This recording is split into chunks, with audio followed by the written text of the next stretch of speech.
Hello guys, today I've got Creative Outlier free headphones and I'm going to show you how to fix that the battery level of your headphones is not reliable.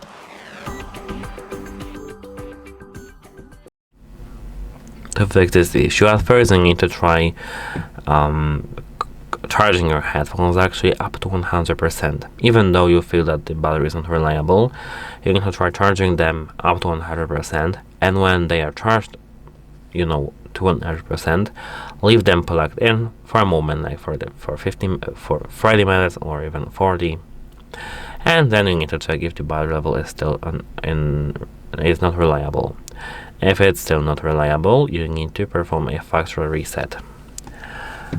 At first, open the pairing mode on your headphones by holding this in button when your headphones are turned off. Now, after this pairing, you need to hold volume minus and plus simultaneously for 5 seconds till you see that your LED light goes purple. This should fix your issue.